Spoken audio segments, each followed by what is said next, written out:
ملاحظہ کیجیے زنبیل نامہ کی 85ویں قسط. زکیہ مشہدی کی تحریر. بکسا. امی ہمیشہ بکس کو بکسا کہا کرتی تھی. بچے جب کم عمر تھے اور اسکول کی ابتدائی کلاسوں میں جایا کرتے تھے تو ایک بار بڑے بھیا نے انہیں ٹوکا تھا.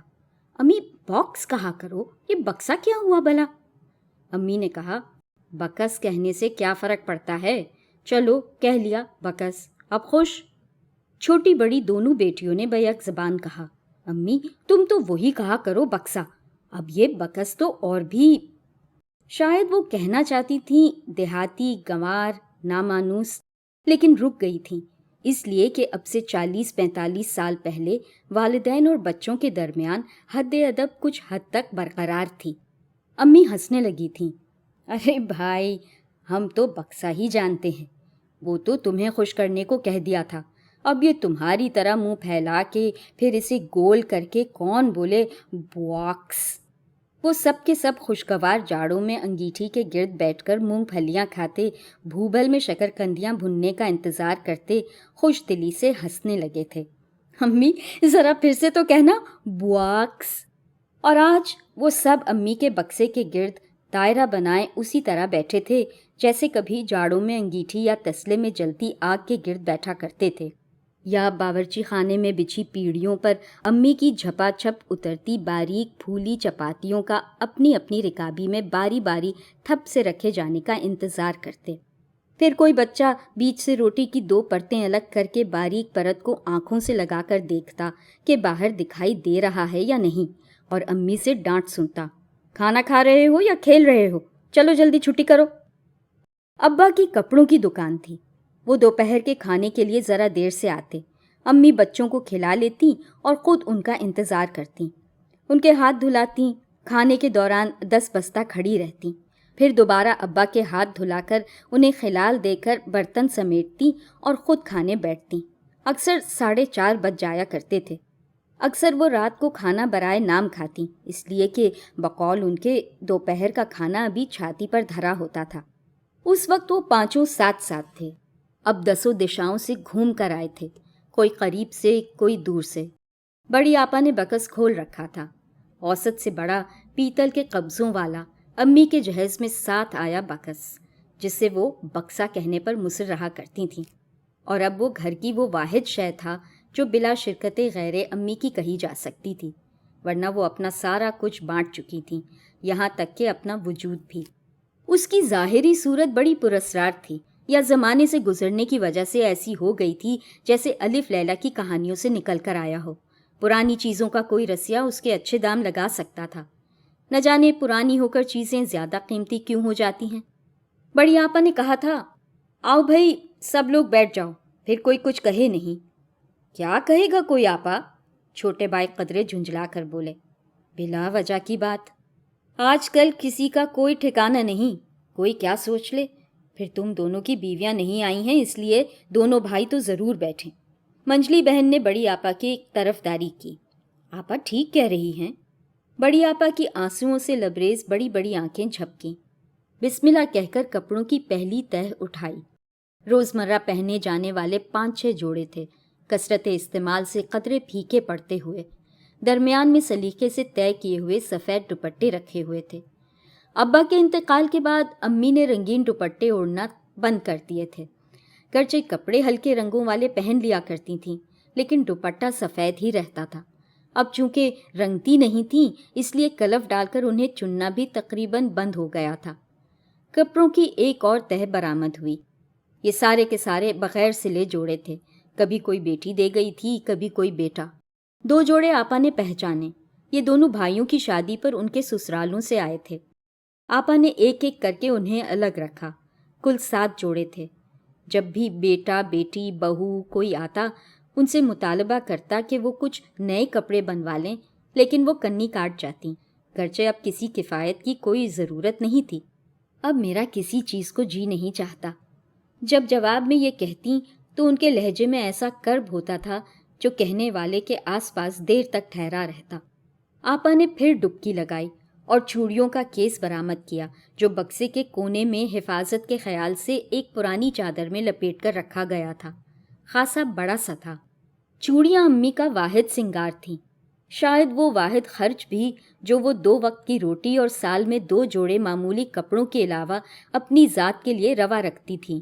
اپنے وقت سے جو سارا کا سارا دوسروں کے لیے تھا، وہ کبھی کبھی تھوڑا سا اپنے لیے چرا کر ململ کے باریک سفید دوپٹے گھر پر خود رنگتیں، ابرک اور کلف ڈال کر انہیں چنتیں اور ہم رنگ چوڑیاں ڈبے سے نکال کر پہنتیں۔ دن بھر کے سارے کاموں کے باوجود، جن میں موسم کے مطابق ہاون دستے میں اچار کے مسالے کوٹنا بھی شامل تھا، ان کی چوڑیاں جلدی ٹوٹتی نہیں تھیں۔ چوڑی ٹوٹنے کے لیے وہ ٹوٹنا لفظ کبھی استعمال بھی نہ کرتیں، کہتیں چوڑی مول گئی۔ ابا کے انتقال کے بعد امی کا چوڑیوں کا کیس نہ جانے کہاں غائب ہو گیا تھا۔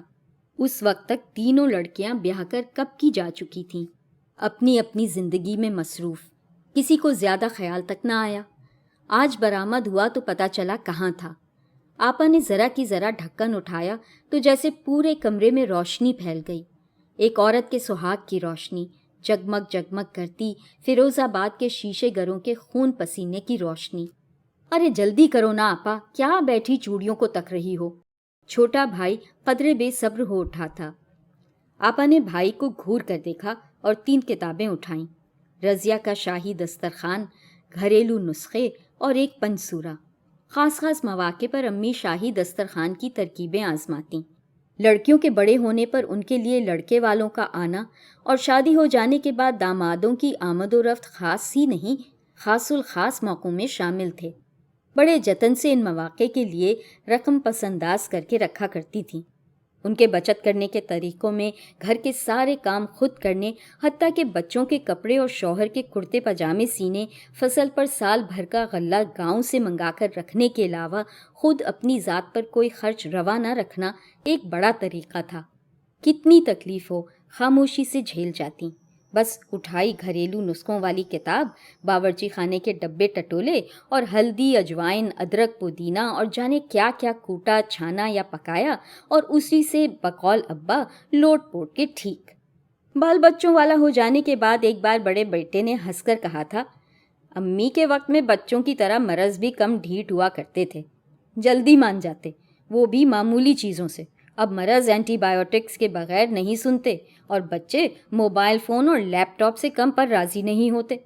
اس طریقے علاج اور دفعات بلا میں ان کا پنسورا بھی تھا، جو امی کے جہیز میں شامل تھا۔ اس کے غلاف پر سچا کام تھا، جو انہوں نے خود بنایا تھا جب وہ کم عمر کنواری لڑکی تھیں۔ سلما ستارے اب سیاہی مائل ہو گئے تھے اور جاپانی ساٹن جگہ جگہ سے مسکنے لگا تھا۔ ہمارے وقت میں گھرانہ کتنا بھی دولت مند کیوں نہ ہو، لڑکیوں کو کھانا پکانا اور سوئی سلائی کا کام ضرور سکھاتے تھے، اس لیے کہ ہر ماں اپنی بیٹی کے لیے تشویش زدہ رہا کرتی تھی، جانے کیسا گھر کیسا بر ملے۔ گھر بر کے بارے میں تو والدین آج بھی تشویش میں مبتلا رہتے ہیں، لڑکیاں دستکاری سیکھیں یا نہ سیکھیں۔ امی کی شادی کے 2-4 روز بعد ان کا چھوٹا بھائی پہلے پھیرے کی رخصتی کرانے آیا تھا۔ اس نے کچے آنگن والے کھپر پوش گھر میں کچھ پریشان نظریں ڈالیں۔ تنہائی میں بہن سے بولا، ابا، ایسے گھروں میں تو ہمارے یہاں مویشی باندھے جاتے ہیں، میاں نے کیا دیکھ کے؟ امی نے اسے جملہ پورا نہیں کرنے دیا، کس کر ہاتھ سے اس کا منہ دبا دیا۔ خبردار، آگے ایک لفظ منہ سے نہ نکلے، اور اگر گھر جا کر میاں سے کچھ کہا ہے تو میرا مرا منہ دیکھو گے۔ وہ کمینہ وسیم! بھائی نے دانت پیس کر پہلے وقتوں کی حد ادب کا لحاظ کر کے کوئی گندی گالی نہیں بکی تھی، پھر بھی شبنم جیسی امی نے شعلہ برساتی آنکھوں سے بھائی کو دیکھا۔ گالیاں منہ سے نکالنا شریفوں کا شیوا نہیں ہے، اور وہ تمہارے سگے پھوپھیزاد بھائی ہیں، آگے نہ سنو۔ ان کے لہجے میں کچھ ایسا تھا کہ بھائی پر ایک چپ لگ گئی، اور وہ ہمیشہ چپ ہی رہا۔ امی کو کیسا گھر ملا تھا اور کیسا بر، ان کے میکے میں سے کسی کو معلوم نہیں ہو سکا۔ یوں بھی لوگ بیٹیاں بیاہ کر ان کی قسمت پر شاکر ہو جایا کرتے تھے، شاید بہت سے تو اب بھی ہو جاتے ہیں۔ امی کی شادی بچپن ہی میں ان کے پھوپھیزاد سے طے کر دی گئی تھی۔ پھوپھی ٹکر کے گھرانے میں بیاہی تھیں، صاحبزادے اعلیٰ تعلیم کے لیے علی گڑھ بھیجے گئے تھے۔ بزرگوں نے شادی کی تاریخ طے کرنے کی بات کی تو ساری ہمت یکجا کر کے انکار کر دیا، کسی لڑکی سے دل لگا بیٹھے تھے۔ امی کے والد نے جو میاں کہلاتے تھے، چپ چپاتے دوسرے رشتے منگوائے، اچھا لڑکا دیکھ کر لپ جھپ شادی طے کی، اور جس مدت میں امی کی شادی متوقع تھی اسی مدت میں انہیں رخصت کر دیا۔ ابا یوں تو شریف تھے اور شریف صورت بھی، لیکن نہایت گھنے، سوائے غصے کے اور کسی جذبے کا اظہار ان کے پاس نہیں تھا۔ ان پر غصے کا دورہ پڑتا تو امی سامنے سے ہٹ جایا کرتیں، چیخ چلا چکتے تو ایک گلاس پانی پیش کرتیں، گرمیاں ہوتیں تو شربت لے آتیں۔ ایک مرتبہ اچھے موڈ میں تھے تو موقع غنیمت جان کر امی نے پنسورا کھول کر ان کی گود میں ڈال دیا۔ یہ دعا یاد کر لیجئے، غصہ آئے تو پڑھ لیا کیجئے، طبیعت کو سکون مل جائے گا۔ ابا بڑی زور سے بھڑک گئے۔ بیوی یہ کہنے کی جرت کر رہی تھی کہ وہ غصہ ور ہیں اور انہیں غصے پر قابو پانے کی نصیحت بھی کر رہی تھی۔ ایک ہاتھ مارا تو پنسورا دور جا پڑا۔ امی اس دن بہت روئیں۔ کلام اللہ کی بے حرمتی کے نتیجے میں ابا پر آنے والی متوقع آفت کے خوف نے انہیں دہشت زدہ کر دیا تھا۔ نفل نماز پڑھ کر اللہ سے انہیں معاف کر دینے کی دعائیں مانگی۔ آپا کی آنکھوں سے آنسو دوبارہ رواں ہو گئے۔ وہ اس واقعے کے وقت سمجھدار تھی اور چشمدید گواہ تھی۔ انہوں نے پنسورے پر محبت و احترام سے ہاتھ پھیرا، پھر چوم کر الگ رکھ دیا۔ وہ ادھر کیا ہے آپا، سبز رنگ کا؟ سنجلی نے بکسے میں جھانکا۔ امی کا اندوختہ۔ آپا نے خوبصورت تھیلی برآمد کی، اس میں مڑے توڑے نوٹ اور کچھ ریزگاری تھی۔ آپا نے تھیلی گود میں الٹ لی۔ 580 روپے 8 آنے اور ایک چھوٹی چاندی کی بدرنگ ڈبیا، اس کے اندر 4 عدد چھوٹے چھوٹے زیور، 2 انگوٹھیاں اور ایک جوڑی ٹاپس۔ امی کو میکے سے بھاری بھاری زیور خاصی تعداد میں ملے تھے، بچوں کی تعلیم اور پھر لڑکیوں کی شادی میں کام آئے۔ یہ باقیات الصالحات میں تھے، شاید ایک 100واں حصہ۔ ایک چھوٹے پرزے پر لکھا ہوا تھا، میرے بعد انہیں بیچ کر اور جو روپیہ بکسے میں ہے اسے ملا کر گھر کی مرمت کر دی جائے۔ آنسوؤں کی چلمن کے پیچھے سے دونوں بھائی ایک ساتھ ہنس پڑے۔ امی، اس اندوختے سے تو تمہارے باورچی خانے کی چھت بھی نہ ڈھلے گی۔ کیوں، تم نے سارے زیور بہو بیٹیوں میں بانٹ دیے، کوئی بڑا زیور رکھ لیا ہوتا۔ چلو بھائی اٹھو، آپا ہو گیا نا سب ختم؟ تھوڑا بہت باقی تھا۔ کچھ بانس کی تیلیوں اور خوش رنگ کپڑوں سے ہاتھ سے بنائے گئے پنکھے تھے جو ان دنوں کی یاد دلاتے تھے جب گھر میں بجلی نہیں تھی۔ چھوٹے چھوٹے بچے گرمی سے بے چین ہوتے تو امی رات بھر اٹھ کر انہیں پنکھا جھل کر سلاتی، لگے ہاتھ ابا کو بھی جھل دیتی۔ صبح نیند سے بوجھل آنکھیں لیے پھر گھر گرہستی میں جٹ جاتی۔ 3-4 ادھوری کشیدہ کاری کیے ہوئے میز پوش اور تکیے کے غلاف، ایک ادھورا بنا چکن کا کرتا، ایک مخملی جائے نماز جو ان کے جہیز کی تھی، کثرت استعمال سے جگہ جگہ سے روئیں جھڑ گئے تھے، ڈر سے رکھتی ہوگی کہ بالکل ہی جھیر جھیر نہ ہو جائے۔ لونگ الائچی کی کچھ پڑیاں، شاید خوشبو کے لیے یا کیڑوں کو دور رکھنے کے لیے۔ ان سب کے نیچے کچھ کاغذ تھے۔ آپا قدرے متعجب ہوئیں۔ ٹٹولا تو دیکھا، یہ ان سب کے اسکول کے ابتدائی دنوں کی کاپیوں سے پھاڑے گئے تھے، 5 بچوں کے الگ الگ، جب انہوں نے اردو اور انگریزی کے حروف تہجی لکھنا سیکھے تھے، گنتیاں اور بالکل ابتدائی ریاضی کے ننھے ننھے سوال، ٹیڑھی ٹیڑھی تحریریں، بورڈز کے پہلے امتحان کے ایڈمٹ کارڈ اور اسی طرح کی ان گنت یادیں۔ سب اٹھ چکے تھے۔ کون سا امی کے بکسے سے قارون کا خزانہ برآمد ہونا تھا۔ نئے کپڑوں میں سے کوئی چیز نشانی کے طور پر رکھنا چاہو تو تم لوگ رکھ لو، باقی سب یتیم خانے بھجوا دو، رقم بھی۔ بھائی نے اٹھتے اٹھتے پکار کر کہا۔ آپا اب بھی وہیں بیٹھی رہ گئی تھی۔ تہ میں ایک دلائی تھی، آخری چیز۔ آپا کو اچھی طرح یاد تھی یہ دلائی۔ امی جاڑوں میں اسے اوڑھ کر کام کاج کرتی رہتی تھیں۔ نہایت نفیس باریک ریشم کا کامدانی کیا ہوا دوپٹہ اوپر تھا اور پٹا پٹی کی گوٹ جو باریک سچی دھنک سے مزین تھی۔ امی کا صاف گندمی رنگت کا چہرہ اس میں دمک اٹھتا تھا۔ پھر وہ دوپٹہ مسکنے لگا تھا، اندر سے روئی کی باریک ٹوٹی ٹوٹی تہ جھلکنے لگی تھی، دھنک جگہ جگہ سے کھسک گئی تھی۔ امی نے اسے جہیز کی چند باقی بچی یادگاروں میں سے ایک سمجھ کر رکھ لیا ہوگا۔ وہی بکسے کی تہ میں استر کی طرح بچھی ہوئی تھی، باقی ساری چیزیں اس کے اوپر تھیں۔